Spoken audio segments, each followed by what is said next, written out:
For those who don't know, my little Yuletide animation is premiering today on Christmas Eve. Just a little bit of an early Christmas present for everybody. And I was worried I wasn't going to get that one done in time. I started it on the 9th of December as far as like the script. I wrote it then and then was able to finish animating it yesterday. So I didn't really put any previews out or any heads up until yesterday because I didn't think I was going to get it done. Anyway, so for any of my animator enthusiasts or anybody who likes animation, all that kind of stuff. For those who don't know, I am teaching a class this January coming up on how to animate using Procreate because programs, especially animated ones, can be very expensive, and Procreate is probably one of the easiest things to get a hold of. I say that, but any type of art, including mediums, everything's expensive. So I know I advertise it as a very more affordable way to do animation. I mean, I know. it's still expensive, and an iPad is expensive, but hey, it's portable, unlike desktops. Hi Epic, how's it going? Merry Christmas. Thank you. Merry Christmas to you, Diabolical Dylan. Just started stream not too long ago. Just waiting for people to show up. So, this very Merry Christmas, I'm all by myself this year. So I will again be streaming tomorrow on Christmas. And just kind of, I don't know, more of a hangout. I might play Skyrim because it's been many years since I've played that game. And that game is very dear to my heart. So I'll start it from the beginning so everyone can experience me brushing off my Dragonborn skills. That, and then I'm sure there will be art at some point. But, yeah. But how's everyone doing this holiday? I hope everyone's well, especially with everything going on in this crazy, crazy world we're living in. But I hope I can provide you guys with an escape. Playing Fallout 4? Oh, nice. Very nice. I only played Fallout Vegas, but it wasn't for that long. It's a good game, though.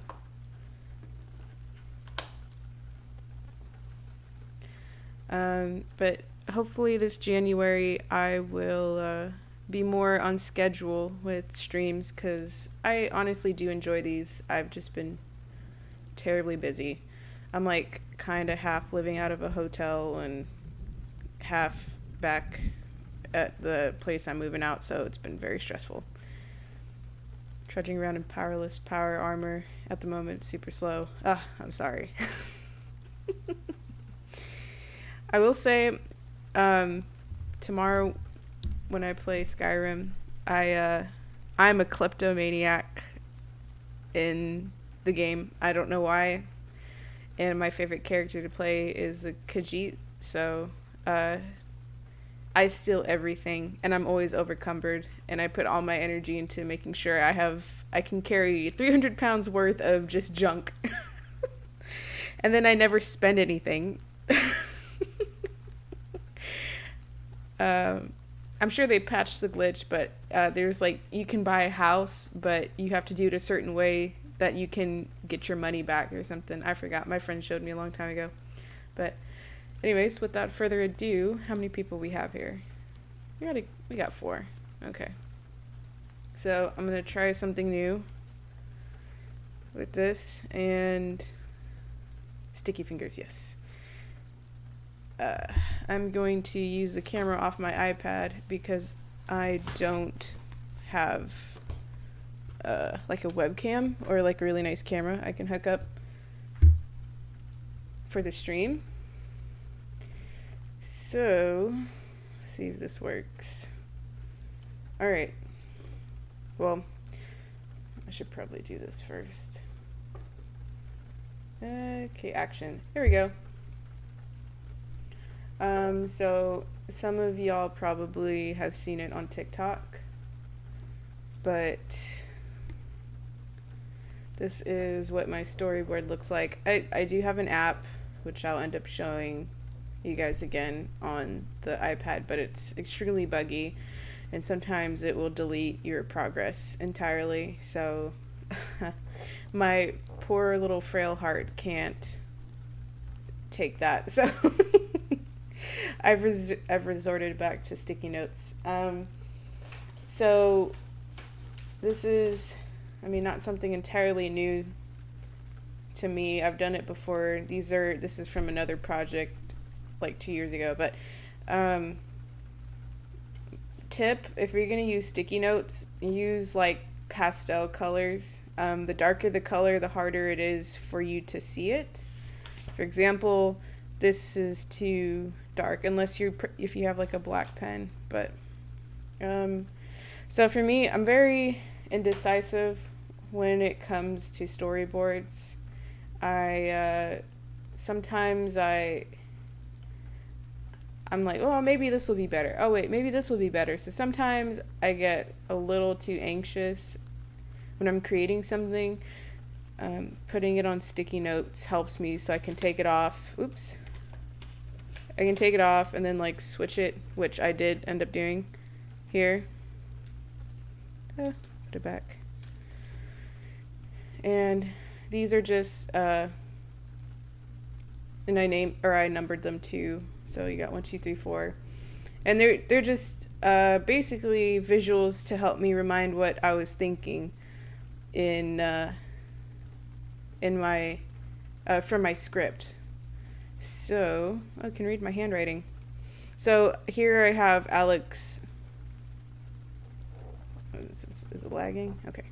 Here I have Alec kind of like speaking how, when the scene should change, what words the scene should change. Of course, that changes when you start actually animating or creating an animatic. So I think this had altogether 32. Yeah. This one's a little bit folded, but this had 32 different backgrounds, kind of, give or take. So, and the animation is going to be live in about an hour and 30 minutes. So I guess this could be spoilers, but I'm not going to read the script. I'll just show you just kind of this. It doesn't have to be pretty. And I'll say this, it doesn't have to be pretty if you're the one animating it. If you're working in a studio and you're the storyboard artist who is delegating this to become an animatic or something, it might be hard for the animators to read what's going on here, but I feel like this is a great way to brainstorm how you want your scenes to play out. And there's not that much stress, because if you feel like, oh, this scene isn't going to work out, you can just peel it off and put a new sticky tab on. So, and then you can see there's a moon. You can see the Christmas trees. You can see Alec from behind. He looks like Batman or a fish head. Yeah. So here, I switched these two. And you'll see it in the animation. So here, Alec is holding like the Christmas tree that he chopped down and then walking through, but I had it switched around the other way. But I was like, no, I think it'd look better if it flowed this way. Here's the infamous deer. Gotta move my mic so you guys can see. Oh. This is all over the place. You know what Batman's favorite fruit is? Banana? I don't know. And then, so in the realm of Alade, they do have griffins. So they're like half bird, half cat things. So you'll see a griffin in the animation. This is just more sketches and doodles. And I ended up... Oh, a banana... Grapefruit. That's good. I ended up taking this scene out. I replaced it with something else because I was like, this will fit better with the script. So sometimes that happens when you animate. You end up booting scenes or introducing new ones. As you can see, I flipped through these pages many a time. So here's May. She's sitting here by the window. She's looking outside. And then it ends here where, oh God, where Alec and May are putting the little pine leaves around Eleanor while she's sleeping. You may have seen little teasers of that, but yeah, so this is just a regular composition book that I got a long time ago, and I was like, I'll just use this for storyboarding. So this, I don't even remember what this was for. I'm sure this is way back in 2019 or something. I was a little in over my head, and Alec and Eleanor were not that developed as far as character-wise. Yeah. So, not really sure. It looks like they're on a train ride, and, I think this is when I still thought that it was going to take place in our world instead of, like, a whole new magical realm. So, let's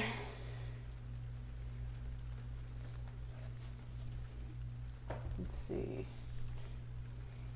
So for my people who are also trying to improve on their art, their craft, whether it's animating or illustration, all that kind of stuff. And you'll hear me talk about this in my class because I do think it's important. So, yes, I just bought Chainsaw Man like a couple days ago for myself for Christmas. So, and especially if you're in okay, this is going to be awkward. I need to figure out how to hold this. I'm holding my iPad so you guys can see this, so I can't just set this down. Anyways, a whole new world, shining seas, a land of adventure. Oh, you're good. You didn't F it up. You're good. So, I'll just tell you my little short story to give you context to what I'm about to say.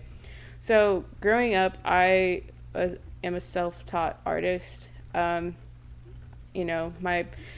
parents were, they were workers by trade, so, they were trained to become, whatever their job was at the time. And I kind of just did art as a hobby because it made me happy, and it was like an escape from reality too. So because that they were, basically trained healthcare professionals, they didn't really see how being an artist was practical. So I didn't get to go to art school. I ended up going to a vocational school to learn a trade so I can make money, because I was convinced that you couldn't make money off of art, or you needed to know someone in the industry. I say that because during that time, for whatever reason, as a self-taught artist, I had this notion that it's not considered art unless you came up with it 100% original, if that makes sense. Like, you had to create something completely new for it to be considered art. Otherwise, it's like nothing. You can't. So I kind of took that trait with me through up to my early adult years and stuff, and I feel like that hindered my my artistic abilities, because I was like colluded with this sense of pride that my art had to be extremely 100% original. Like, I mean, obviously that's not true. I'm just trying to set you up for the anecdote that I'm about to say. So, for people who are self-taught or interested in getting into art, whether it's becoming a comic book artist, a mangaka, an animator, whatever it is, just start tracing. Find art that you like and just start tracing. That is a good place to start. I'm trying to unlearn the notion that you have to conjure 100% originality for you to be considered artist, but you don't grow your skill that way, if that makes sense. You need to have knowledge and practice on drawing. So, you know, if for anyone who needs to hear it, like if you have a favorite artist or comic book artist or whatever, or a favorite animated show, just start. You can start tracing. You can start using it as reference, so you can grow your abilities. Of course, I say this not to say it's okay to like trace and recolor a character and call it your own. That is not what I'm saying. I do not condone art theft. I'm just saying for you to improve your skill, and if you want to see changes, practice that, And that's something that took a long time for me to come to, a realization, because I felt like there was a lot of shame around that. And it, in some places it's demonized. But we're human. Okay. You're not really born with talent. I feel like you're born with passion, and that's what helps you get to where you want to be. So having the spirit of not giving up. So if anybody needed to hear that, yes, if you want to get better as an artist, just start tracing, start using references. That's what I did. That's how my art, let me pull this up. I'm going to show you what my art used to look like 3 years ago, because I had no idea what I was doing until I finally, okay, I have to put this iPad, excuse me. Okay. Okay, wait, I'm gonna put this on the break screen so I can use both of my hands. Oh God. This shouldn't be that hard. Okay, let me see if this works. Boop-a-doop. Aha! There we go.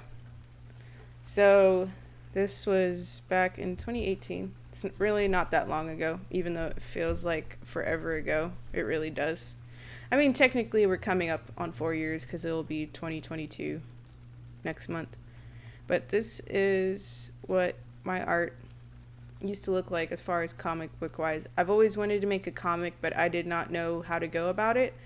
And for some reason I had this like idiotic sense of pride of like, oh, I can't look up any tutorials. I'll figure it out because I'm an artist and whatever. So this comic was pretty much kind of half-assed. I didn't really know what I was doing. I was kind of just in it for the fun of it.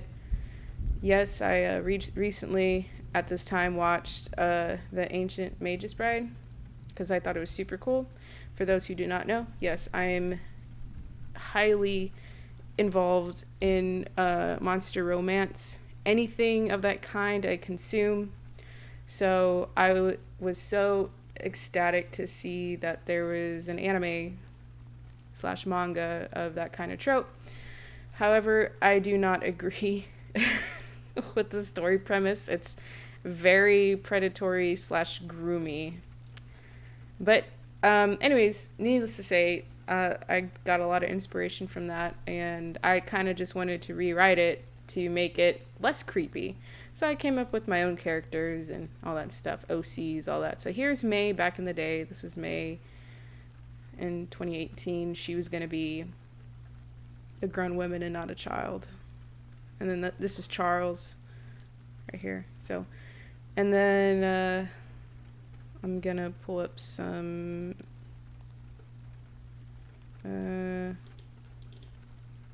oops. Here is a most recent picture of mine. So Oops, let me put this down. So a before and after.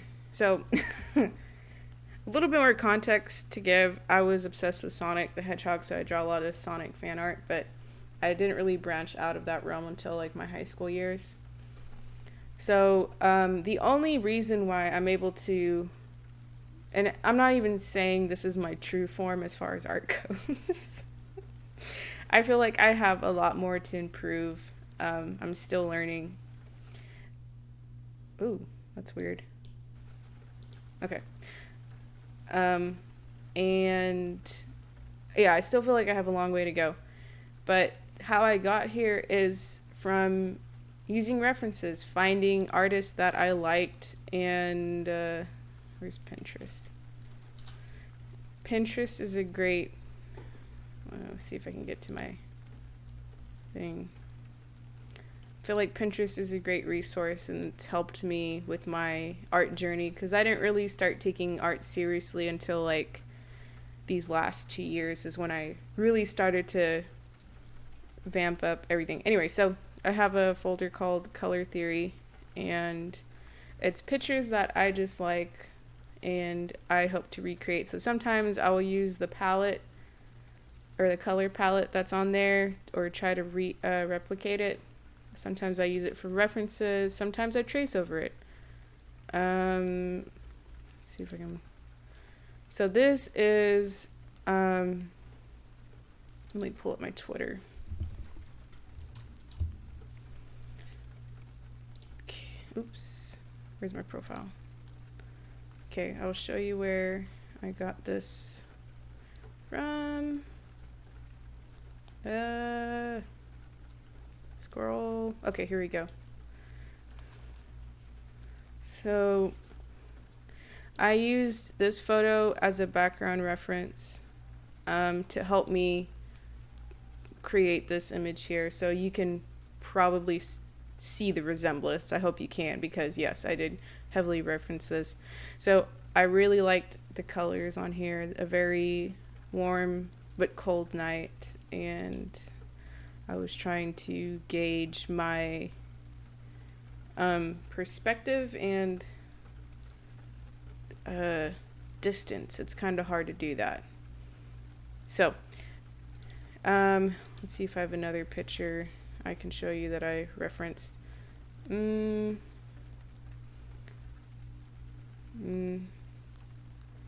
Okay, this one, let me see if I can find the photo. I think it was this. I think it was this one. Yeah.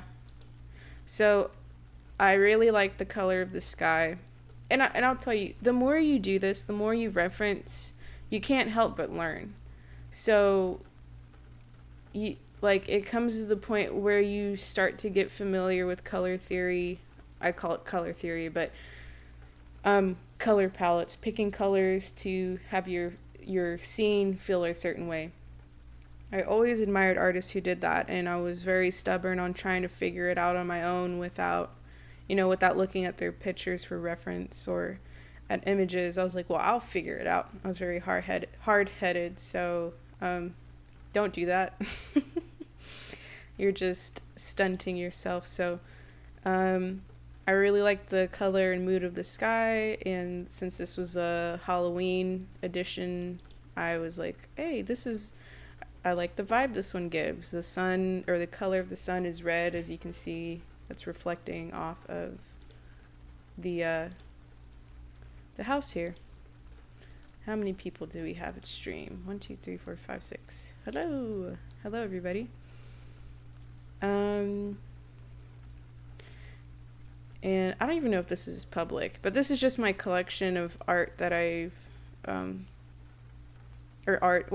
mix of art and photography that just really, when I first see it, it gives me a certain feeling, so I immediately save it. So you can see I have like little cloud phases, and then I have dappled light phases and cold phases and all that kind of stuff. Let's see if I can show you another reference. And the reason why I'm talking about all this stuff is because I want if I could talk to my younger self about I would, this is what I would say. It's okay to use references. I know this was a reference, not so much the background, but the yacht, definitely.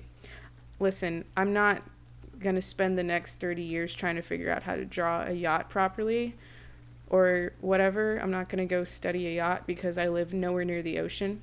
And it's okay to look at photos and be like, okay, I literally traced around a yacht and then put my own little designs on. So, yeah. We're scrolling back. Okay. So this one, I am following the creator. Let me see if I can. So there's an artist. I say I'm following a creator, but there is a creator that I really love their art, and I've just recently discovered them again. Here's a photo. Here we go. So I came across this on Pinterest originally, and okay, let's go back. Whoa, whoa, whoa, whoa, whoa, whoa, whoa. Okay. Time out. Time out. Mute that. That was powerful. Okay. So I did my darndest to recreate the color scheme that was going on here. Elioli,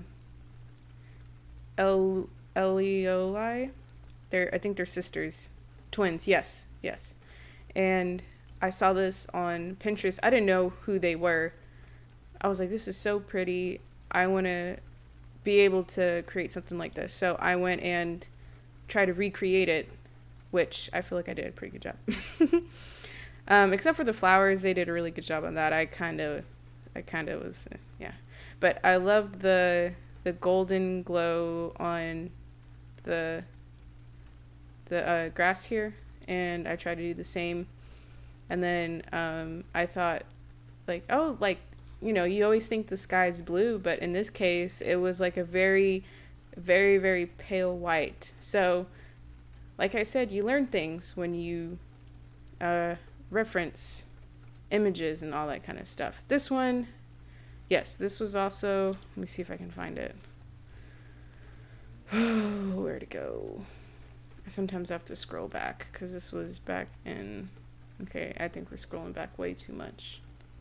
This might be in another folder. Yeah. Okay, let me go back. Yeah, it should be in this one.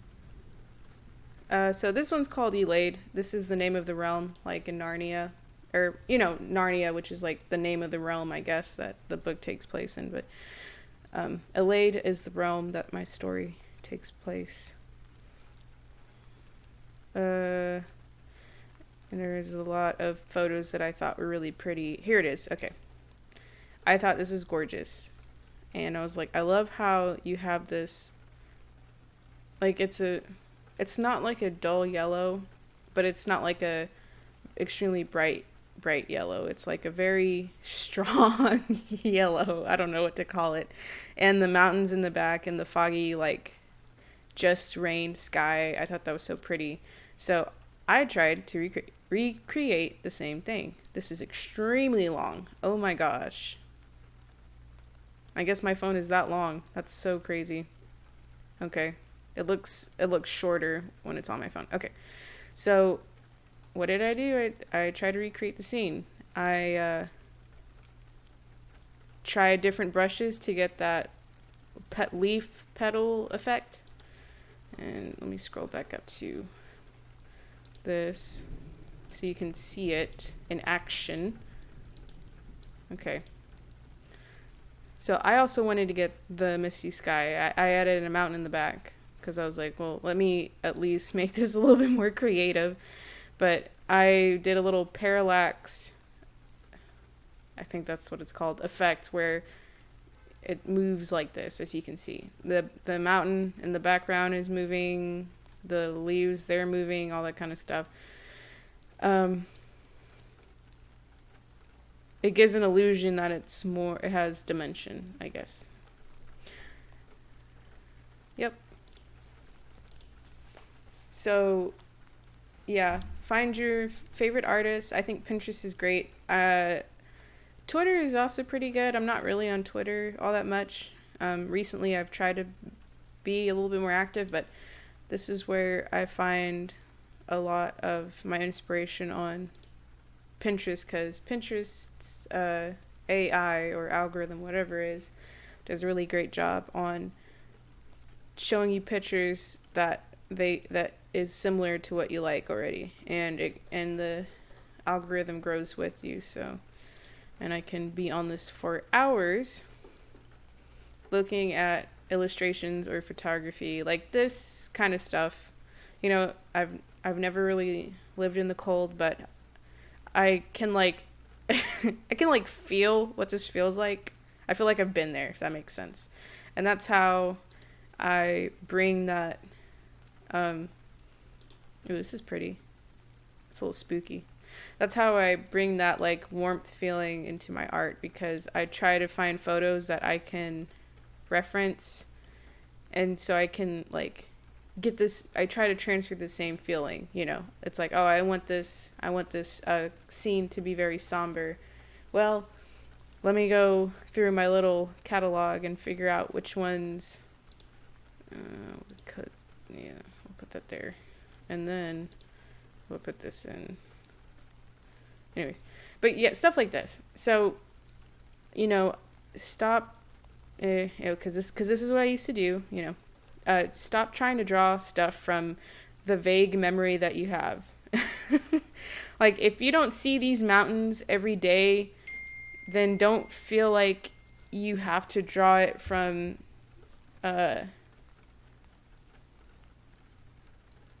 ooh, wait, hold on. I gotta reply to a text message. Okay.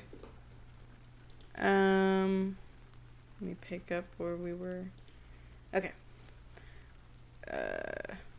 Okay, I think I was saying something along the lines of, yeah. So if you don't wake up and see these gorgeous Alps or this mountain range, then you should be using it as a reference, if that makes sense. So, I'm sure you can, these are all snowy pictures here, but this helps with your sense of, backgrounds, because that's something I struggled with for the longest time. Need I show you? There was no backgrounds for the longest time because I was terrified of drawing backgrounds. But now I'm a lot more comfortable than I was back then. And let's see. Yeah, here's one background. And I remember drawing all this because I was working off of Adobe Element at the time, because I couldn't afford the Photoshop program. And I was also running off of a computer that was like on its last year. So drawing this stuff took a long time. And I didn't have the money to get better equipment to make this stuff. So creating this series really discouraged me from making more comics. And I did eventually drop this off. And I try to be cute and leave little author's notes, but and at that time I was going to school and I was working, so this was very stressful to make. So, all this stuff I drew, it came out from my mind. Like, the perspective isn't that bad, but I didn't use any references. I didn't use nothing. I didn't have any character reference sheets. So,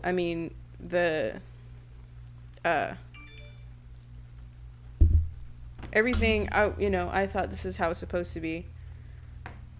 I was like, well, yeah, this is just how everybody does it. They don't use any models. They don't use any references. They draw from scratch every single time. And if they do otherwise, it's tracing. It's not real art. It's blah, blah, blah. Please don't think like that. It does not help you at all. So, yeah, here's another little background, because I did not know what forests looked like. I did not once look at any reference photos for just because that's, yeah. And this is when she's the creator of Fuzzy. This is when her and I became friends around 2018. So, I think, yeah.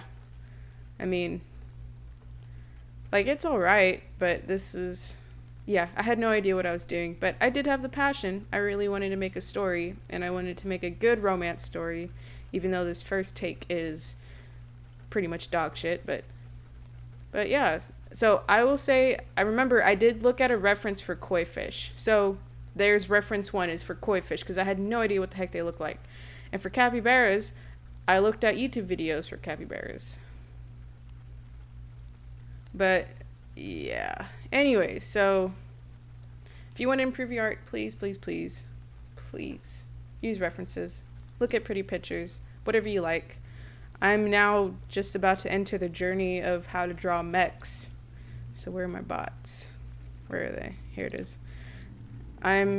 This is something people who can draw machinery and mechs and robots effortlessly scare me.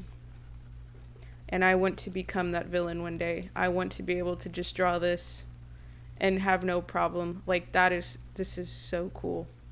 I've never drawn anything mechanical, and if you asked me to, it'd probably look like a diseased mouse or something. I don't know. But robotics, like, to have this power to just do this and make it look robotic, that's God tier. Anyways, what was I gonna do next? Oh yeah, okay, wait, I gotta cut to the break screen again so I can set this all up. So, you can still hear me talk. No big deal. Let's see. Oh, okay, well, here. I'll do this in the meantime. I'll show you the other comics that I made.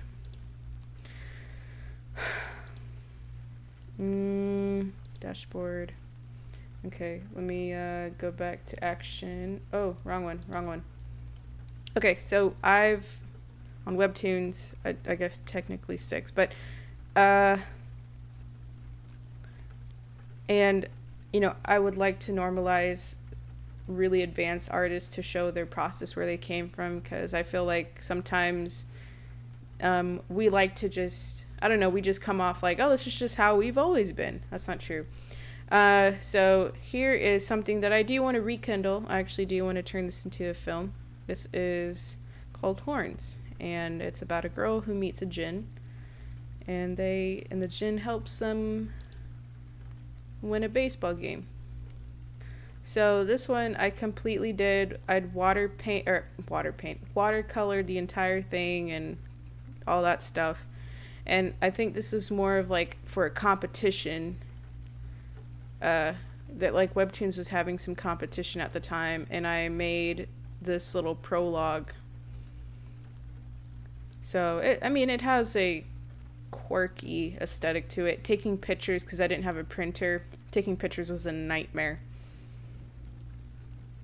I did the best I could, but once again, dropped the series, never carried on, and it obviously there's a cliffhanger when I dropped it, so it doesn't help anybody. So here is her friend, or her little sister's like, I need help winning this next baseball game. We don't have any players left. And her sister, who's about to go to college, is like, okay, fine, but I gotta, I'm leaving this weekend. And she's like, well, just one last game and blah blah blah. So so they hit she's not athletic at all, so she hits the ball lands in a junkyard, and she sees this dude holding it, and he turns around, he's got horns, so he's a djinn, and grants her, there's like magic stuff that happens. So I'm sorry, I can never pronounce your name. I'm just gonna call you Adrian, and you know who you are. Adrian's a storyboard artist, and recently followed him, and so I would like to put him on the project. But this is what it looks like. If you ever end up looking at this recording, this is a story I'm talking about. So I'd like to turn into, or at least get it started on this year, but we'll see. Okay, break time, so I can actually do what I was meaning to do. I gotta hook up my iPad again. So Okay, now I will say this. Doing all this, I did it a lot different than the pilot episode. I gotta screen share. 1 second. A little bit more efficient. I actually made a character reference. It's not the most detailed sheet, but it did its job. Okay. And action. Okay, here we go. So this is my gallery. Alright.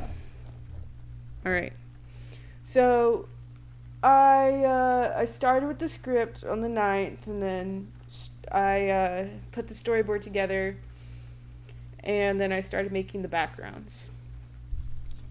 And when I like to, or before I give the script to my voice actors, I like to at least give them a like a storyboard, or at least a visual reference that they can work off of. I mean, yes, they are actors, but I really want to make it extremely transparent on we're both on the same page, so there's less confusion. So yes, it's unfortunate that there's more work that goes into it, but I feel like the payoff is a lot better when you have a storyboard, or at least like images your voice actors can work off of, because I am a one-man team who hired some voice actors for my projects and stuff. So there's a lot of work that's involved, but as long as I can get my point across seamlessly, it's worth it. So so this is what I did. So we're gonna go over here. I never name any of the artworks because I'm not that person. I'm not that guy. Okay, so as you can see here, I'm under the layer side. Oh, okay, let me start with this one. Layer 1.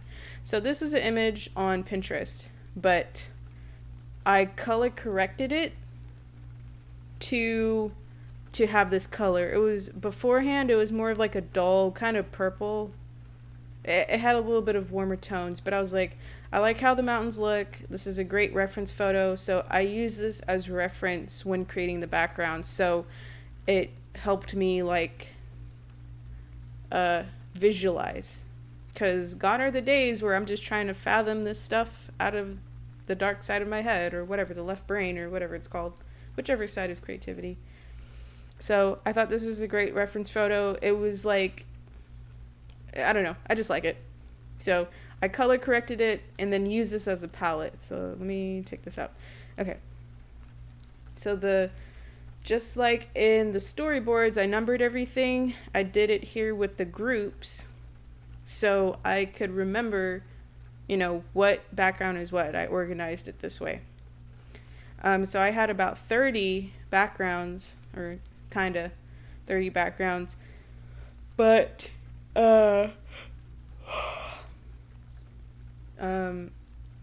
when you start making too many, the left is logic, okay, the right side is creativity, thank you.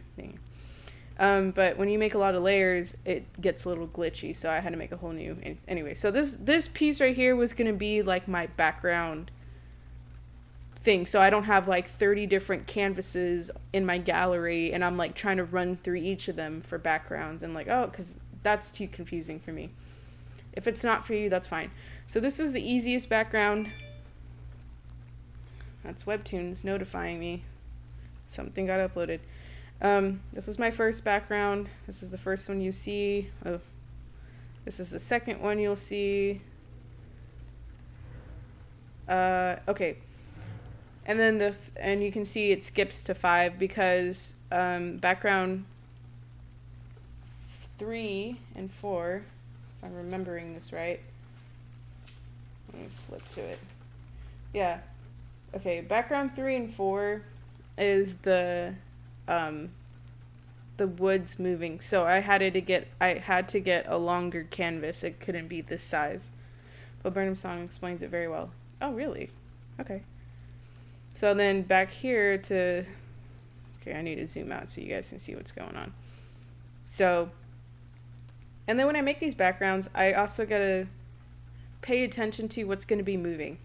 So I like the whole parallax effect where you slowly slide something in the background. The farther away it is, the slower it moves. The closer it is, the faster it moves. So in this case, for number 5, you can see that I have this is like the background that doesn't really move all that much, and then this is a separate layer, and that one, ouch, that one moves. It'll, like, you'll see in the animation, it kind of, oops, wrong background. Make sure you select the right one, because if you don't, you can mess things up. Okay, so it kind of slides like this, kind of giving the illusion that Alec is walking.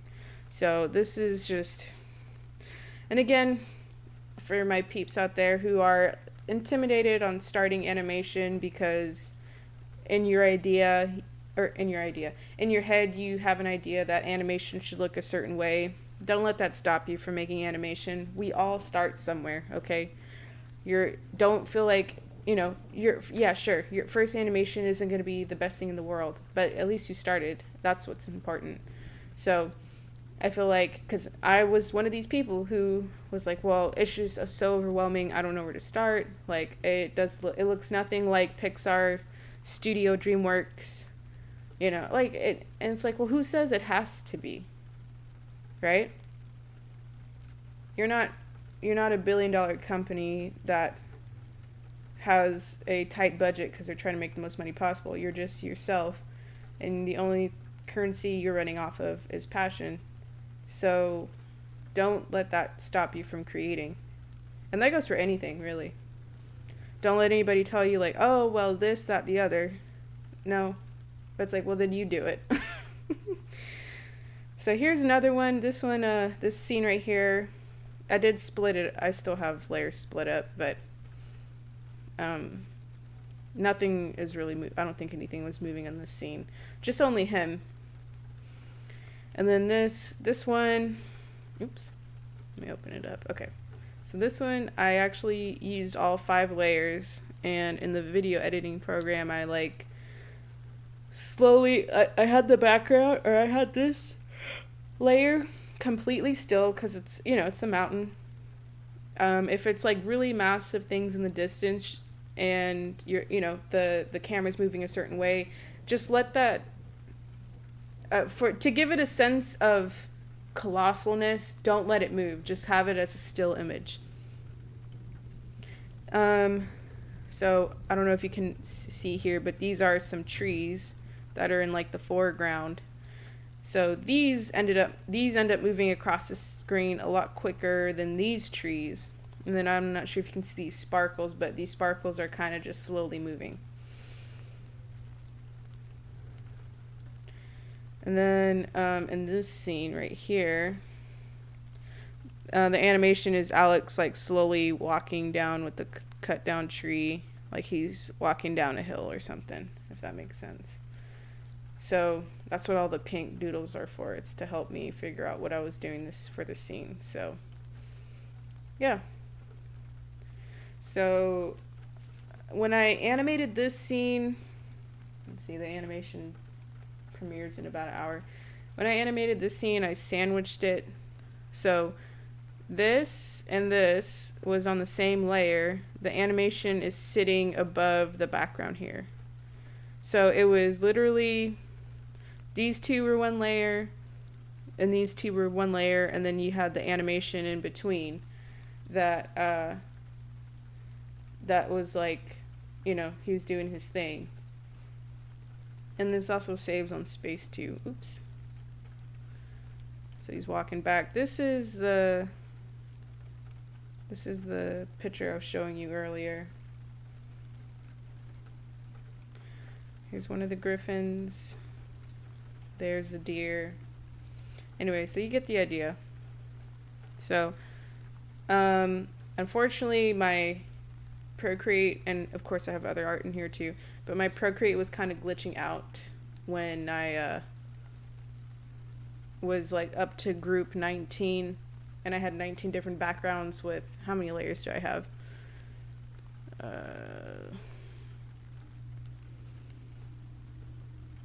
Excuse me. Yeah, so you can see I started it on the 13th of December.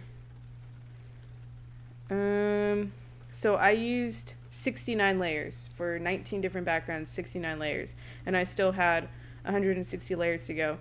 So, oh, well, I guess I should probably talk about the size of the canvas. Does it say here? No, dimension. Okay. All right, so DPI is 300, and yes, the 1080p size for YouTube is typically 1920 by 1080, right? But I make mine 1920 by 1200, that way I have room to like move my scene around, if that makes sense. I can zoom in or zoom out and not have to worry about the sides of my canvas not being available. Okay, so anyways, so here, when I have longer shots, like I will show you. Okay, there we go. So this scene right here. Oh, where's the rest of the trees? Uh-oh.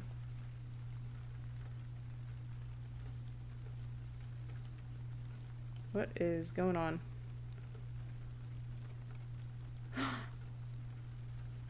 Oh, did it delete itself? Oh my god. Or am I just foolish? I think I'm foolish. Oh no, it is up here. Okay.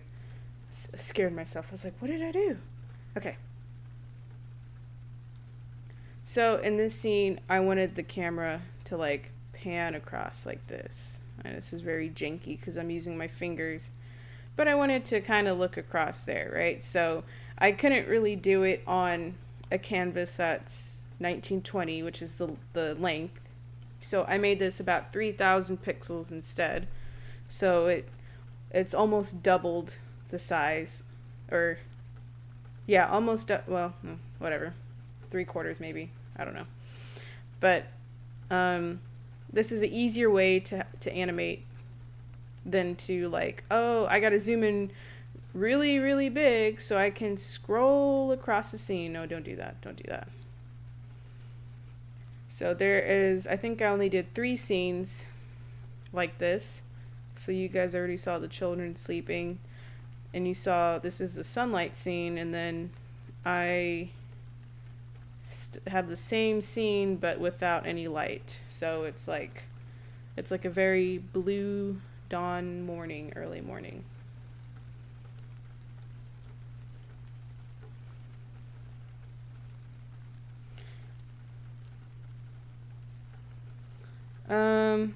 Okay. So, and then I had to go back and make another 1920 by 1200 for the rest of the scenes, which was like, what is this? 7, 8, 9 scenes. Yeah.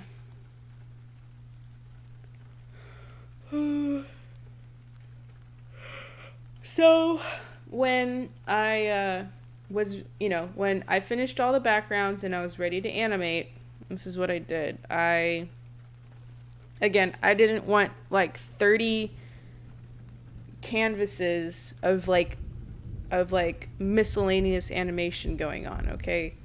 Because that's too much for me to handle. I would get confused and lost and overwhelmed pretty easily. So I was able to animate it within two canvases. And you're probably like, okay, Epic, that's cool, but like, how does that make any sense? I only see like 5 frames at the bottom. That's true. So in Procreate, it's kind of cool. When you hide the layer, it also hides the frame. So this is how I was able to put, I don't know how many scenes this is. God almighty. There's like 5 different scenes. I don't know what's happening. Oh Lord. Yeah. Okay. So I have like, I don't know how many scenes this is. Anyway, so I have this many scenes, and obviously they're for different backgrounds. Like this is obviously not for this background. And they're all at different speeds too. Like that's supposed to be, I think, at like 8 frames per second, but I'm on 4 frames per second. And then, so a cool thing in Procreate you can do. Oh God, this was a mistake. You can, the first layer, and it has to be the very first layer, you can select that and switch it on to background. And when you do that, you can put as many layers in here. Oh, you gotta go? You have a nice Christmas. Merry Christmas, y'all. Merry Christmas, Dylan. Take care. So here I put all the different backgrounds for all the different animations. So for this one that looks super creepy, I have to take all this off right here. Okay. Alright, so whoa. Okay, I forgot there's a foreground layer I gotta turn on. There we go. Nope, wrong one.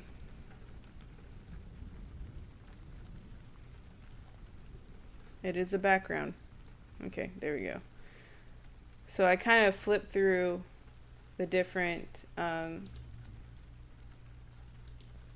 if that makes sense. I don't know what to compare it to, but it's kind of like a big folder with different animation scenes in it. That way I'm not making like 30 different animations. So here what speed is this at? Yeah, it's at 4 frames. So we'll bump this up to 8, which I think it's supposed to play at.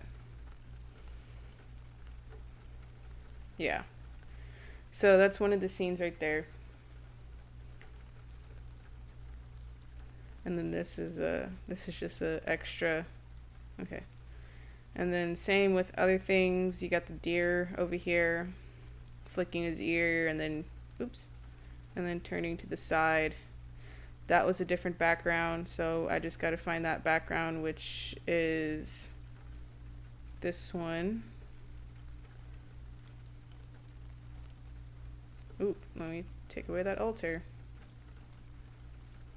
Here we go. And this right here. See? Oh, I forgot the background. Background. This one. Okay. So, that's what I did. Obviously, if these were action scenes or highly detailed animated scenes, I would have to avoid rationing frames or canvases.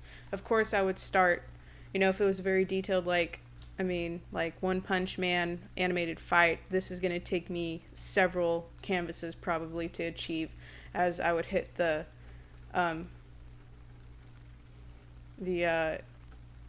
maximum on the layers.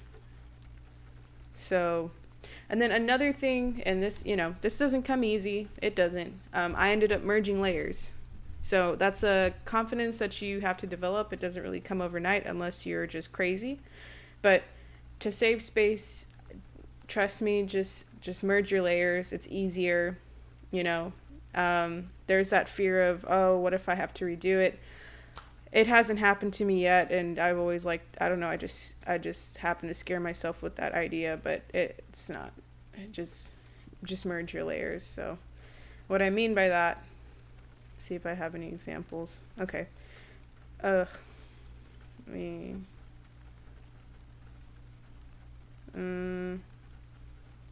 it go? Okay. This is what I mean by merge your layers.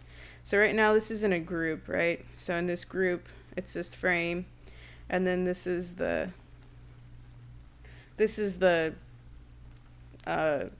special effect, I guess. This is what the scene looks like, what he's doing. Where is he at? There we go. So, yeah, just merge them like this. It just saves space. So, and I'm not sure how I'm going to show this example.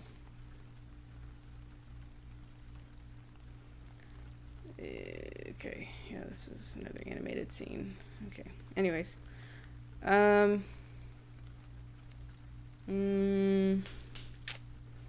Okay, let me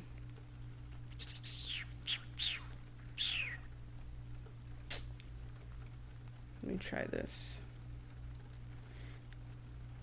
Okay. Alright, did that fix that? Oh god, it did not. Alright, okay, I gotta uncheck all these. Stand by.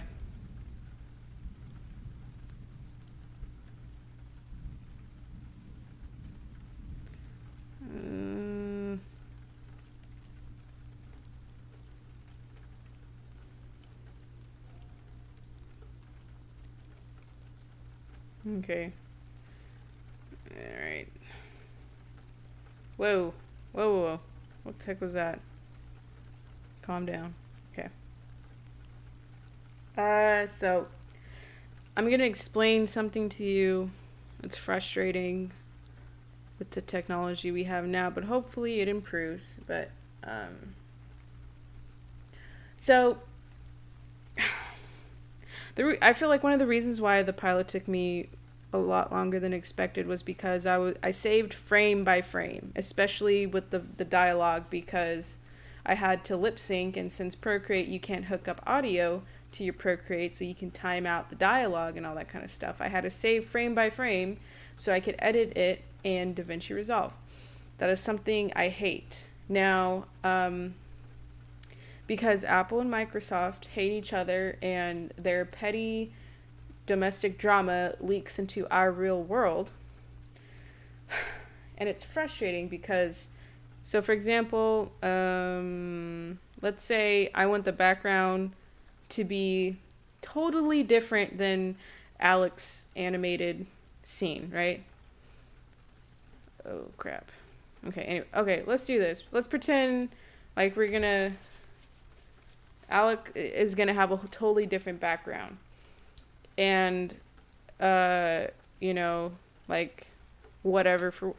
This is a really bad scenario that I'm pulling out of thin air, but I'm going to show you what I mean by this. Let's just say we just want him to have a transparent background. That way we can place him where we want onto the video editor and work from there. So you go here to save, and I'm assuming only Apple products do this because for some reason Microsoft hates this format and will not comply, and it really pisses me off because I think it's a great format. So you go over here to the bottom where it says animated HEVC.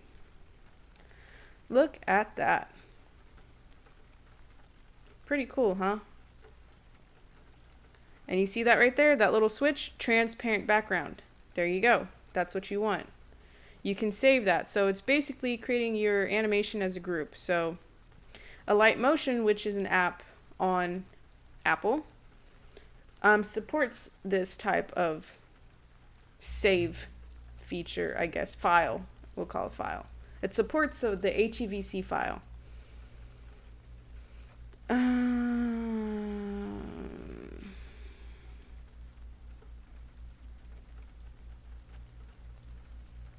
just letting it load. Okay. Here we go. Here's Alec walking. I'm gonna take off the background. Look at that. He's walking all by himself. Right? Look at this. I could take this layer, I can move it up here. It looks goofy, but anyways, that's what HEVC does, and it was a total game changer for me when I figured that out. I was so ecstatic that Procreate can actually export something into that. I'm not like a file wizard. I can't tell you exactly what by definition that means, but it's definitely an awesome tool to use. Unfortunately, if you have a desktop and you are trying to download from your iCloud or from your email, it will automatically fill in that transparent background because Microsoft hates HEVC, and just this ghetto rivalry between the two companies, and just they don't want to, they just, they hate everybody and everything. So I had to do frame by frame. I had to save each frame and upload it and edit it in my program. Now you're probably wondering, hey, Epic, why don't you just animate solely in a light motion if it's that much better? If I could, I would tell you that right now. Even though this, the yearly membership is $35, which is, yeah, you got to pay for it. You can use a free version, but it leaves a watermark. But this is not adept to animate anything like over a minute. Like this kind of heavy editing where I'm moving things around and adding special effects and all that kind of stuff. I absolutely love a light motion.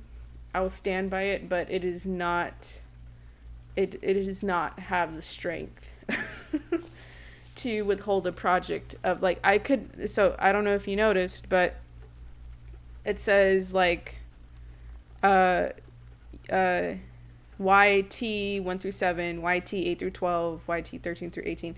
I had to break up the animation because, well, one, I was working out of a hotel, so I didn't have my desktop. And two, it's not powerful enough to have all of that edit on one project, because it's going to start glitching out. You're going to start seeing scenes in different places, and you're like, well, I didn't put that there. It just glitches out. So I don't know how long a light motion's been around. It's an awesome video editor, but this is like 27 seconds. I don't think I had anything edited over 40 seconds because it just glitches out. It just can't deal with all that information or something. I don't know, but hopefully one day it can like tolerate that amount of information, but for the time being, it is what it is. And if I could, I would just absolutely use a light motion 100%, because it's very simple, it's easy to use. They have let me do this. They have effect sets or whatever. You can do a lot of cool things. And they show you the demo, so you're not trying to figure out like, okay, what does grid repeat mean? Well, it it shows you in it, and they seem pretty like, as far as the effects go, it's like, it's stuff you would use. It's not like stuff like, oh, I don't think I would ever use that looks so lame. It's like really cool kind of things. So like here they have circular, ripple, yeah, curl, all this kind of stuff. And these are like little effects that you could use on your animation to, give it more of a special effect kind of thing. So you're not out here struggling on the struggle bus, trying to recreate a droplet of water while this program can do it for you.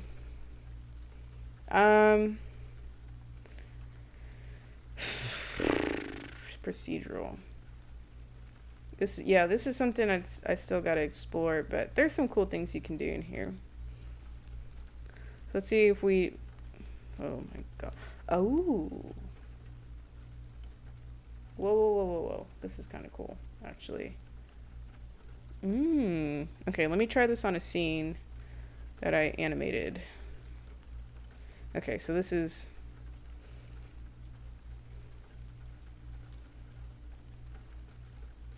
oh god.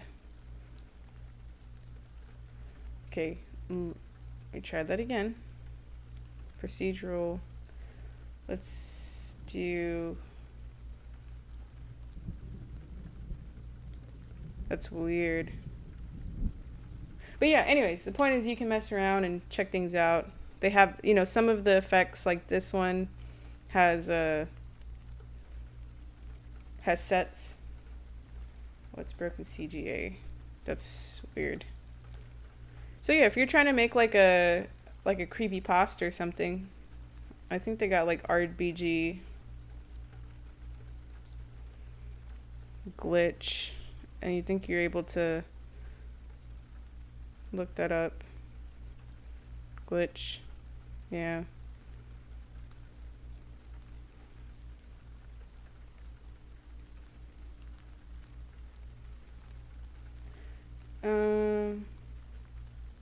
see what this looks like.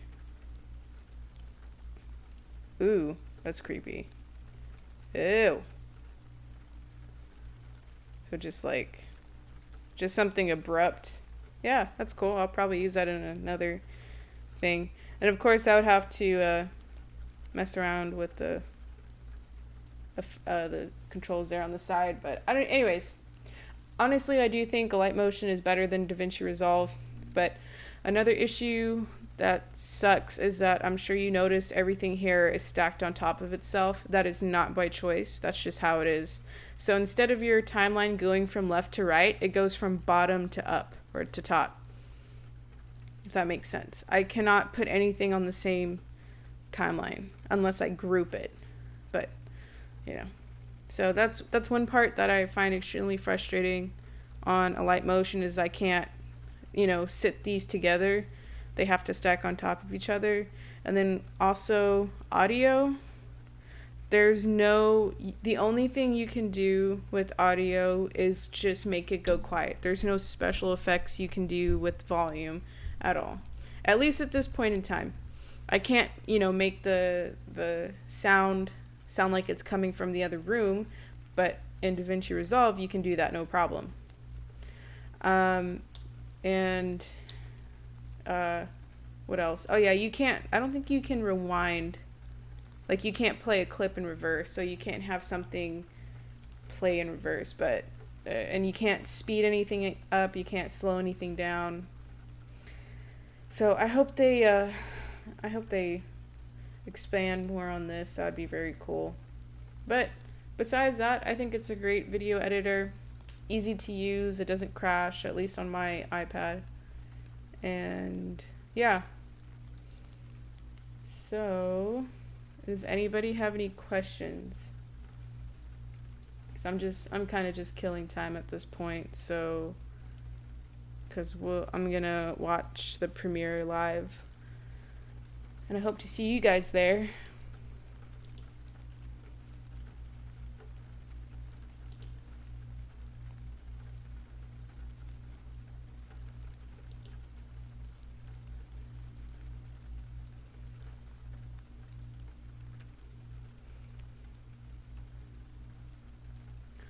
But yeah, animation is tedious, extremely tedious. But use references. Let me, hold on, I'm gonna find, I just followed somebody on Twitter who has some really cool like action sequence type of like animation. Let me find them.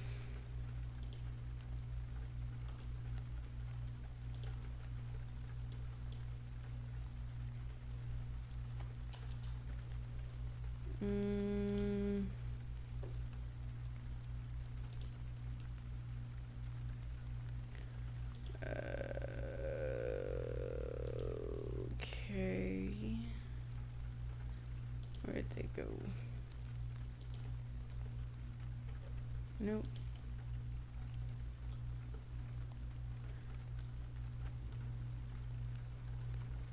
Did I not follow them? Am I just a psycho? I think I just left a like and I didn't follow. I am angry. Did I really do that? Hold on. Scrolling through my likes. Oh my god, I did. Okay. Found them. I was about to have a heart attack. Okay. So this is Mr. Sheldon Vea, I think? Or Vela? Planet Australia.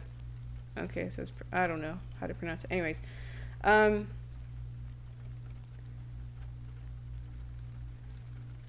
So I really admire action scenes, and I'm gonna do a better job at studying them this year. So a great way to do that is follow people, and there's a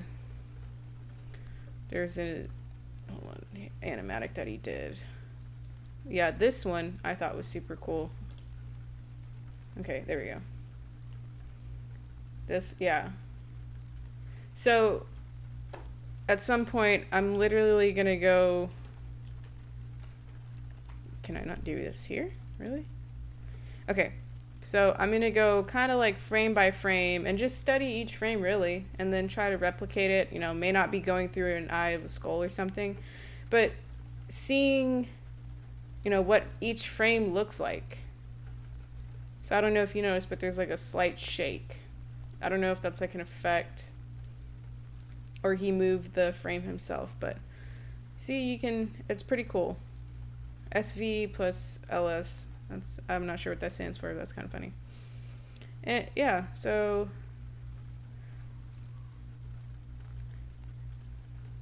I mean, yeah, look at that. I mean, the blue guy right here on the left is just like a box with legs. So if this doesn't help you get an idea of like what it's supposed to look like, then, you know. Anyway, so you can see he's swing his arms back, kind of like a backward stroke, and the perspective is really awesome here. And it looks like he's pulling back, so there's a little bit of anticipation. I think that's what they call it. And then there's a little bit of sweat coming out, and then we got red guy over here who does a tornado. And super cool. I like this stuff. I could just watch this type of content all day. And then when you see it play out, it's super awesome. Super awesome. And I did not like that one for whatever reason. Okay. I think this is from Teen Mutant Ninja Turtles, yeah. So I'm pretty sure they worked on that. But judging off all this stuff. Okay, so here's one. I forget what they call, forget what they call this type of effect. So, here we go. So, our boy here moves so fast that he disappears. And then, you know, it's like a strike scene. I forget what they call it. I'm not gonna pretend I remember. So, and you can see, notice how the camera shakes, like back and forth, too. That helps. And I don't know if you've noticed, but there's like a thin layer of like magenta and cyan around both of the objects, the character and the block. And this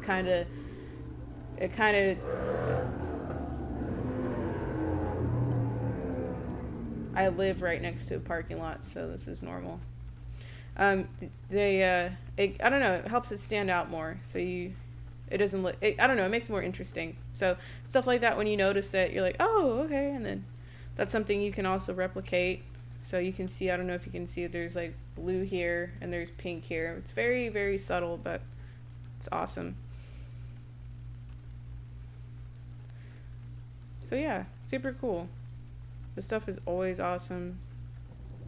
There was another one. I don't know if I can find, yeah. Anyways, oh, here it is. Oh. Okay, wrong one. But anyways, yeah. Let me put this back here. Let me see if there's anybody waiting on the YouTube video to play.